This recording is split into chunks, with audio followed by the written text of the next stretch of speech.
Hey, welcome to CD Savior, where we play new games many years later. As usual, I'm going to talk for a minute about the game we're playing and whatever information I could find about the creator, and then I'll shut up and let you watch the gameplay.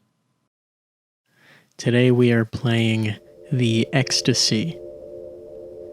It's from Chris Perry, 1997. And this game was freeware, which was a lot like shareware, except you got the full game for free.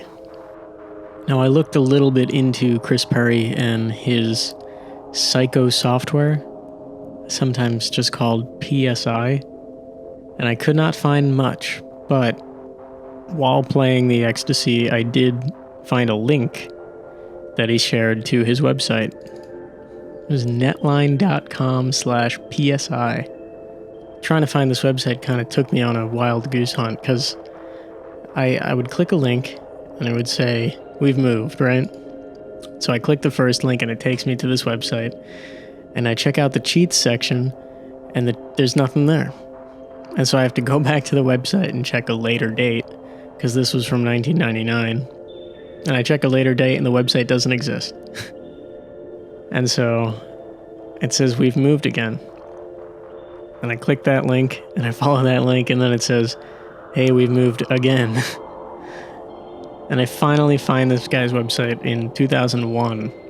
It's the same dude, and it is now chris.cellosoft.com. And I think this is like his personal website where he has blog posts and puts his games and updates and things. And it feels pretty personal to see this. Like, one of his posts is from March 5th, 2001, and he talks about a concert that he saw the other day with Teen Idol's Newfound Glory, Anti-Flag, and Less Than Jake. And you can really see how dated this blog post is just from those band names.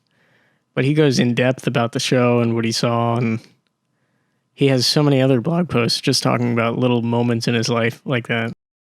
Like, there's one from Valentine's Day 2001 where he says he got someone roses and left them on the girl's car, but someone stole them before she got them. And he took a picture of the rose on the car, and then he accidentally took a selfie, and he put this picture here. He also has posts about his old car and his new car, and talks about the process of getting it and everything and how excited he was. So I realized on his About Me page, he said he was born in 1983. So at the time of making the Extacy, this guy was only 14 years old. I think he's 18 now when this website was made. But so I followed it.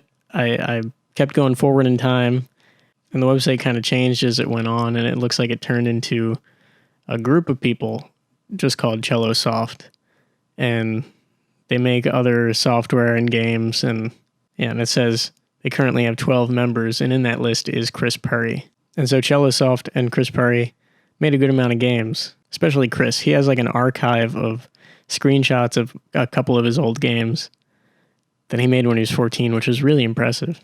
Anyway, it looks like this guy's moved on to pretty big things, but I can't seem to find anything about him in modern times, because the Cellosoft website's still around, but he's no longer listed as a member. So I don't know what happened to him, but let's play the Extacy.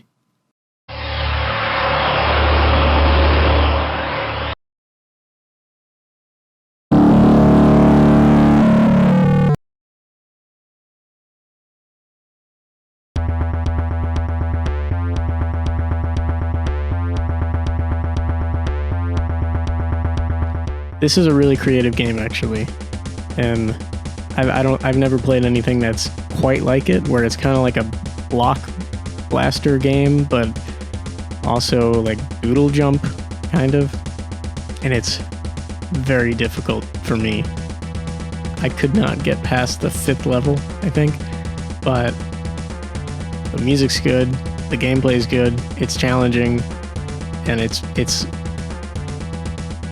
a surprisingly good game for a 14-year-old in 1997.